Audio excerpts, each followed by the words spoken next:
사람과 한번 이렇게 인사하겠습니다. 모든 것이 하나님의 은혜입니다. 오늘까지 인도하셨습니다. 네. 오늘 말씀은 우리 날 계수하는 지혜라는 제목으로 말씀을 나누겠습니다. 공동묘지에 가면 우리의 시선을 끄는 것이 하나 있습니다. 그것이 무엇일까요? 비석입니다. 비석. 비석을 보면 모든 것이 다 똑같은 내용으로 기록이 되어 있는데 이름이 쓰여 있고 그 밑에는 태어난 날짜와 죽은 날짜가 기록되어 있습니다. 그런데 그 가운데 한 가지 눈에 탁 들어오는 것이 있는데 그것이 무엇이냐면 태어난 날짜와 죽은 날짜 사이에 선이 하나 그어져 있는 거예요. 대시. 저 선을 대시라고 합니다. 선이 그어져 있는 거예요. 1930년 태어나서 2016년에 사망했다. 예. 이 대시는 태어난 날과 죽은 날 그 사이를 메꾸어 주는 작은 선일 뿐인데 이 선 하나가 한 사람의 인생을 대변해 주고 있는 것입니다. 그래서 생각되는 것이 뭐냐면, 야, 인생이라는 것이 이렇구나. 이 한 줄 선에 우리의 모든 인생이 다 담겨져 있구나. 그런 생각이 드는 것입니다.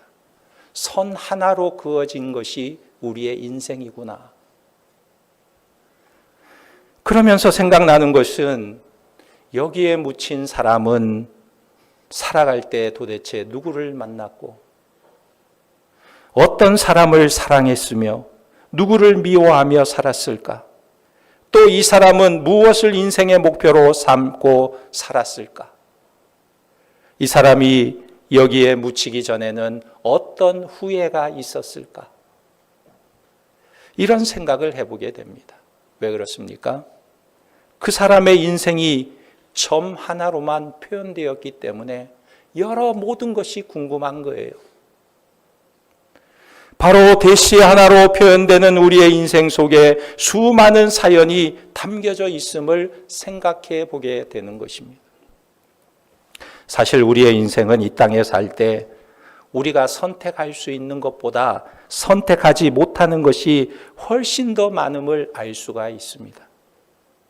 저 자신의 인생을 돌이켜보더라도 내가 선택할 수 있는 것과 선택하지 않은 것이 비교해 볼 때 선택하지 못한 것이 훨씬 더 많아요. 옛날에는 제가 그런 생각도 한번 해본 적이 있어요. 내가 만약에 여자로 태어났으면 어떨까? 좀 이상하겠죠? 내가 곱슬머리가 아니라 생머리로 태어났으면 어떠했을까? 좀 더 멋있었지 않았을까? 키는 약 180cm 이상으로 태어났으면 어땠을까? 뭐 이런저런 생각을 많이 해보지만 내가 선택할 수 있는 것은 하나도 없는 거예요. 그러고 보면 내가 결정할 수 있는 것은 인생 속에 그렇게 많지 않은 것과 같습니다. 그러나 그럼에도 불구하고 우리들이 인생을 살아갈 때 우리의 삶이 다양한 것은 대시, 선을 그을 수밖에 없는 우리 인생 속에 하나님께서는 많은 것을 선택할 수 있도록 우리에게 기회를 주셨다는 거예요. 20세기의 최고의 정신의학자 엘리자베스 퀴블러-로스 박사는 과학자이며 의학 박사였습니다. 그가 책에서 죽음과 죽어감이라는 내용으로 책을 썼는데 죽어가는 사람들을 살펴볼 때 자기의 삶이 얼마 남지 않았다고 선고를 받을 때 사람들에게는 일반적으로 나타나는 반응이 있더라는 거예요. 그 반응 중에 제일 먼저 나타나는 반응이 무엇이냐면 제일 먼저 죽음을 부정한다는 거예요. 아니야, 내가 왜 죽어? 나는 안 죽어. 내가 왜 죽어? 그럴 리가 없어. 잘못한 거야. 이렇게 죽음에 대해서 부정하게 된다는 것입니다.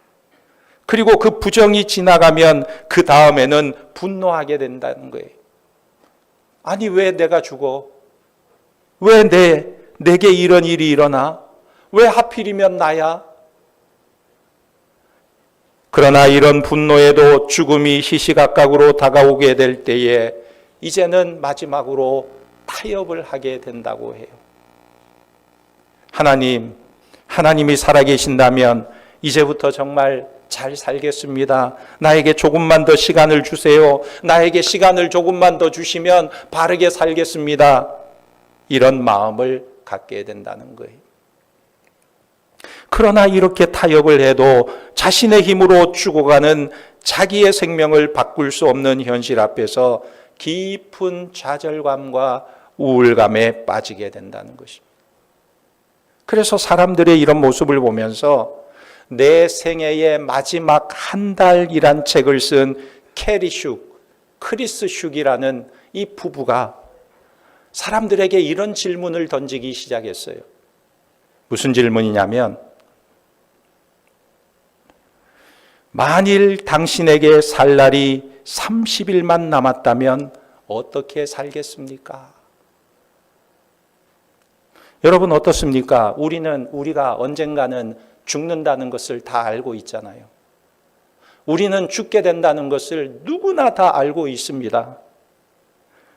성경에도 우리의 연수가 70이요 강건하면 80이라고 기록이 되어 있어요. 그러니까 우리는 길어야 100년 전후의 삶을 사는 거예요. 그런데 중요한 것은 아는 것으로 그치지 않고 이런 죽음을 정말 현실로 깨닫고 받아들이는 사람들에게는 큰 변화가 일어나더라는 거예요. 그 변화가 무엇이냐면, 첫째는 인생의 목적을 정한다는 거예요. 그리고 두 번째는 관계를 재정립하게 된다는 것입니다. 여러분, 죽는다고 할 때, 내가 이제 곧 30일밖에 못 산다고 할 때 그 짧은 30일 동안 사람과 원수 맺는 사람이 있을까요? 없어요. 사는 동안 맺히고 얽혔던 관계를 죽기 전에는 다 풀어내고 싶은 게 사람의 마음일 겁니다. 그 다음에는 정말 소중한 것을 찾는다고 합니다. 우리는 일상에서 중요한 것을 잘 몰라요. 그러나 만일 우리에게 사는 날이 30일만 남았다면 우리는 남은 삶에 정말 소중한 것이 무엇일까? 그것을 찾게 된다는 것입니다. 그리고 마지막으로는 삶의 우선순위를 두고 살게 되는 거예요. 내 인생에 제일 중요한 것이 무엇일까? 중요한 일을 우선순위에 두고 살게 된다는 것입니다. 그렇다면 우리는 어떻습니까? 우리는 신앙인으로서 예수님의 재림을 기다리고 있고, 그리고 마지막 날에 심판이 있음을 믿고 있고, 종말의 때를 기다리며 살아가고 있는 사람들입니다. 그런데 이것을 막연하게 믿고 있다면 우리의 현실에는 별로 변화가 일어나지 않게 되는 거예요. 그러나 이것을 실제로 현실로 받아들이면 우리의 삶에 큰 변화가 일어나는 것입니다. 제가 예전에 부목으로 있을 때 한 교회에서 어느 권사님이 예배를 드리고 집으로 가시다가 갑자기 쓰러지셨어요. 뇌출혈로 쓰러졌는데 안암동에 있는 고대병원으로 중환자실로 급히 입원을 했습니다. 그런데 중환자실에서 깨어나지 않는 거예요. 2달이 지나가는데도 깨어나지 않는 거예요. 그렇게 혼수 상태로 2달을 지내다가 어느 날 깨어났다는 소식이 전해졌어요. 그래서 깨어나고 의식도 돌아오고 일반 병실로 옮겼다고 해서 얼른 신방을 갔는데, 이 권사님이 보자마자 하는 말이, 목사님, 제가 그동안 잘못 산 것 같아요. 이렇게 살아서는 안 되는데 하면서 막 다급하게 외치는 거예요. 왜요? 권사님, 왜? 뭐가 잘못 산 거예요? 그러면서 그가 하는 말이, 이제 내가 남은 시간에 한 사람에게라도 더 전도해야 될 것 같아요. 천국을 알려줘야 될 것 같아요. 우리 가족들에게 예수 믿으라고 권하고 싶고요. 우리 주변 사람들에게 천국을 알려주고 싶어요. 아주 다급하게 말씀하시는 것이었습니다. 이 권사님이요, 혼수 상태로 있을 때 천국을 보았다는 거예요.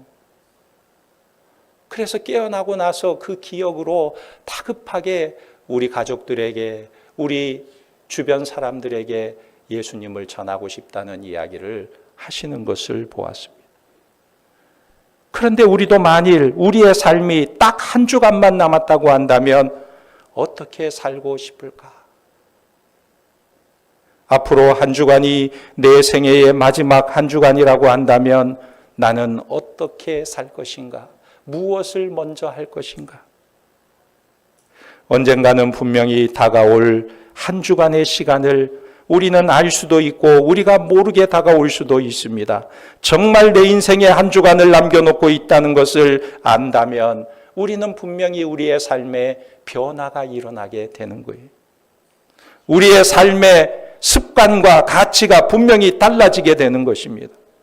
그래서 오늘을 잘 사는 사람들의 특징을 보면요, 언제나 영원에 초점을 맞추고 오늘 하루하루를 살아가는 거예요. 오늘 본문에서는 모세는 우리에게 무엇을 말하고 있습니까? 시편 90편 12절에 우리에게 우리의 날 계수함을 가르치사 지혜로운 마음을 얻게 하소서 그랬어요. 오늘 본문에 등장하는 모세는 고대 문명이 최고로 발달한 애굽 궁전에서 40년을 살았어요. 애굽의 왕자로 40년을 살았어요.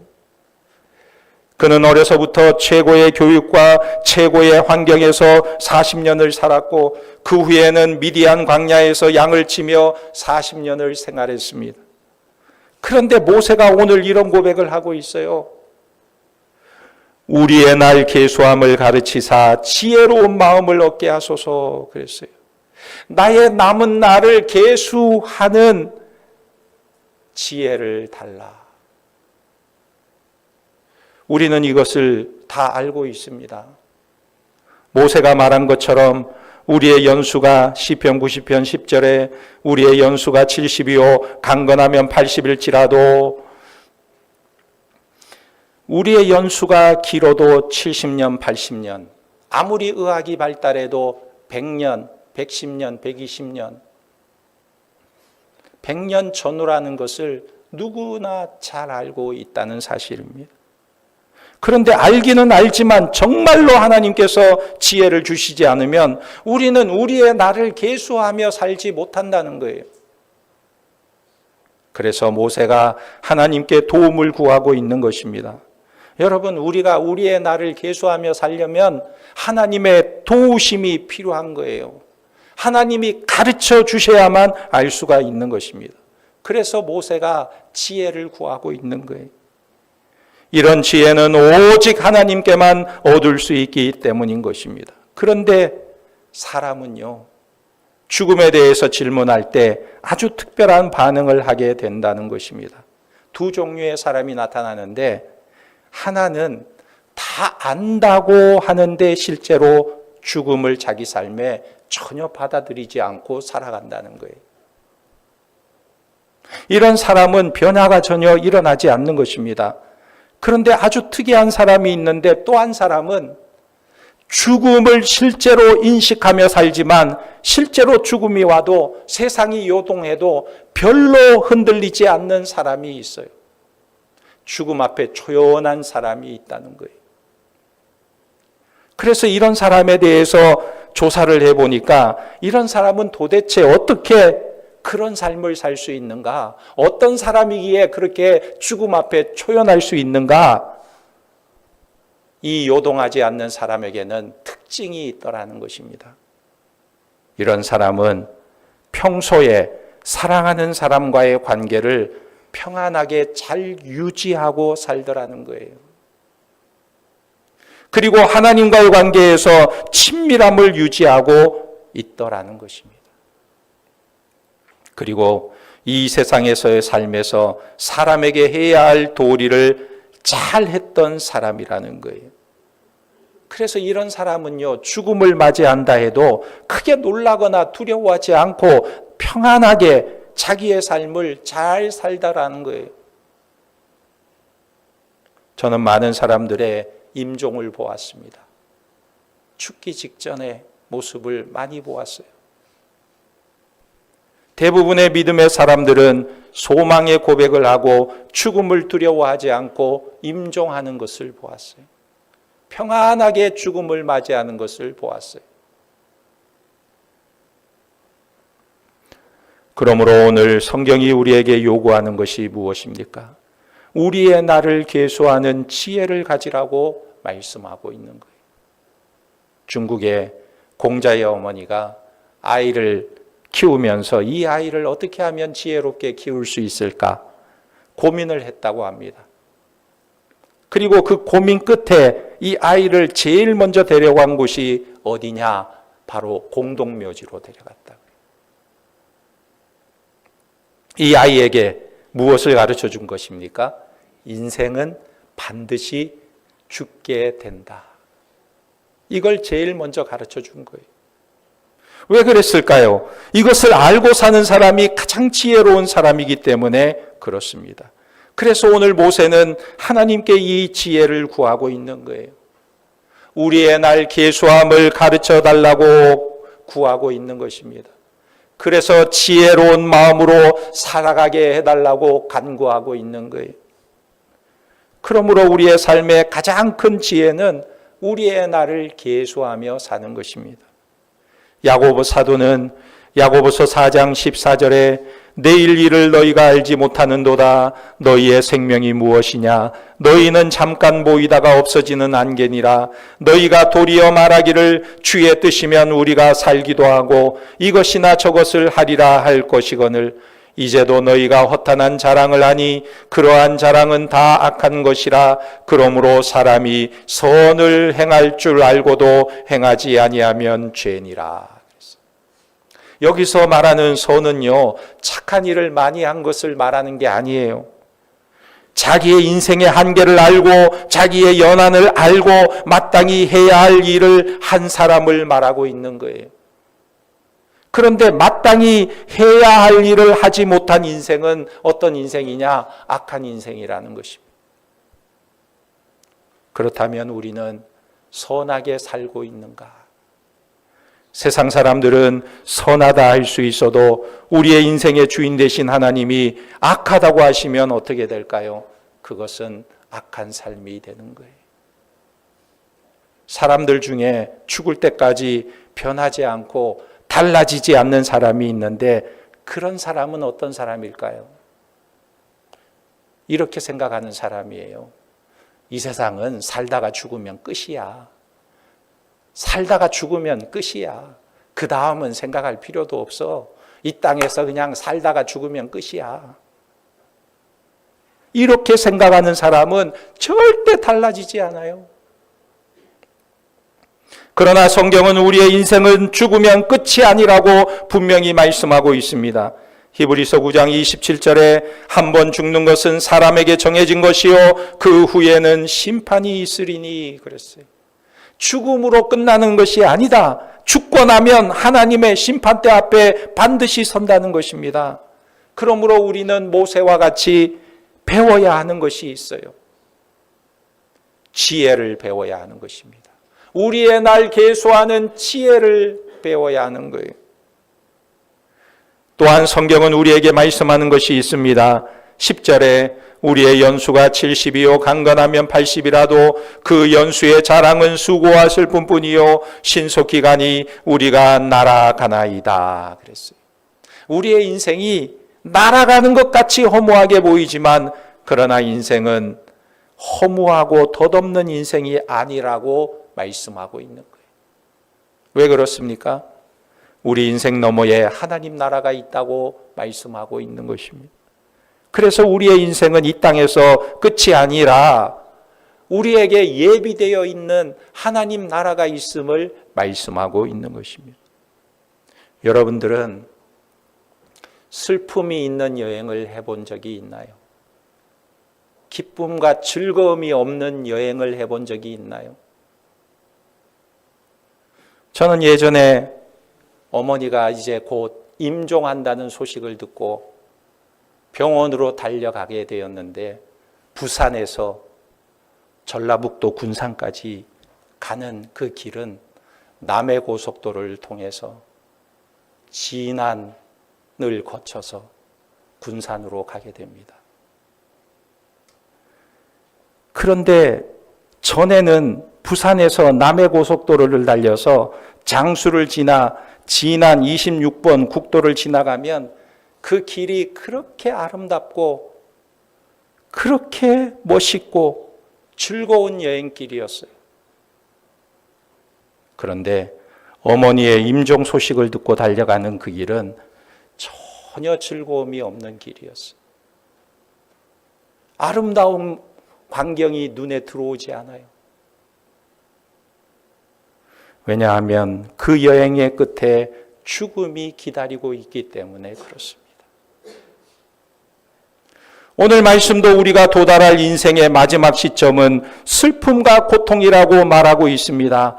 우리의 인생의 종착지는 슬픔과 탄식이라고 말씀하고 있어요. 그런데 우리가 인생의 종착역에서 슬픔과 고생만 확인할 수 있다면 얼마나 불행한 인생일까? 고린도전서 15장 19절에 만일 그리스도 안에서 우리가 바라는 것이 다만 이 세상의 삶뿐이면 모든 사람 가운데 우리가 더욱 불쌍한 자이리라 그랬어요. 그러나 오늘 말씀은요, 우리의 인생이 고생스러운 인생이지만 그러나 그것으로 끝이 아니라고 말씀하고 있어요. 우리가 진정 가야 할 곳, 우리가 머물 곳이 분명히 있다고 말씀하고 있습니다. 그곳이 어디입니까? 바로 영원한 하나님의 나라를 말씀하고 있는 거예요. 모세의 인생을 보면 40년 동안은 애국 궁궐에서 화려한 삶을 살았고 또 40년 세월은 미디안 광야에서 양을 치는 목자로 살았습니다. 힘든 생활이었어요. 그리고 이스라엘 백성들을 출애굽시켜서 광야를 이끌고 다니는 광야에서 헤매는 40년의 세월을 보냈습니다. 어려운 삶이었어요. 모세가 자기의 삶을 돌아보면 빨리 모든 것을 다 내려놓고 싶은 마음이 그에게 들지 않았겠어요? 야, 애굽에서 40년은 화려하고 좋았는데 미디안 광야의 40년, 그 다음에 팔레스타인 지역의 광야의 40년, 80년의 세월은 너무나 힘들고 고생스러운 시간이었습니다. 그러나 모세는요, 남다른 삶을 살았어요. 고난이 있고 어려움이 있고 고통이 있는 삶이었지만 오히려 그는 창조적인 삶을 추구하고 있었습니다. 그는 광야 40년을 마치고 120세가 되었지만 신명기 3장에 보면 가나안 땅을 눈앞에 두고 하나님, 나도 저기 들어갈 수 있게 해주세요. 나도 저 가나안 땅에 들어가게 해주세요. 하나님께 간구하고 있습니다. 어디서 이런 힘이 나올까요? 그는 영원한 나라를 사모했기에 광야 같은 오늘을 살아갈 수 있었던 거예요. 허무한 삶에서 하나님이 약속하신 영원한 삶을 꿈꾸었기에 그는 광야의 삶을 기쁘게 살아갈 수 있었던 것입니다. 그러므로 우리도 아무리 광야 같은 세상을 살아도 하나님의 약속이 있기에 넉넉히 이길 줄 믿으시기 바랍니다. 그렇다면 우리도 이런 삶을 선택할 수가 있어요. 어떻게 선택합니까? 모세처럼 하나님께 지혜를 구하는 것입니다. 우리는 이제 내일, 모레, 이틀이 지나면 2024년도를 보내고 새해를 맞이하게 됩니다. 새해에는 소망하는 것이 있고 기대하는 것도 있을 거예요.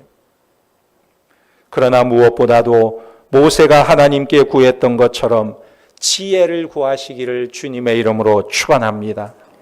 베드로전서 1장 24절에 그러므로 모든 육체는 풀과 같고 그 모든 영광은 풀의 꽃과 같으니 풀은 마르고 꽃은 떨어지되 오직 주의 말씀은 세세토록 있도다 하였으니 너희에게 전한 복음이 곧 이 말씀이니라. 우리의 삶은 세상에 잠시 피었다가 지는 꽃에 맞추어 사는 인생이 아니라 영원히 변치 않는 하나님의 말씀, 하나님의 약속의 말씀에 맞추어 사는 인생이라는 것을 믿으시기 바랍니다.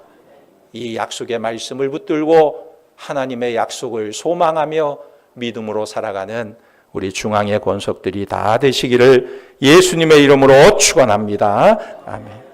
기도하겠습니다. 하나님 아버지, 우리에게 지혜의 마음을 주사 영원을 사모하는 마음을 주시고 우리의 인생을 계수하는 마음을 주시고 이 땅에서도 하나님의 영원한 약속을 바라보며 기쁨으로 살아가는 하나님 나라를 꿈꾸며 살아가는 하나님의 백성들이 다 되도록 은혜를 베풀어 주시옵소서. 예수님의 이름으로 기도하옵나이다. 아멘.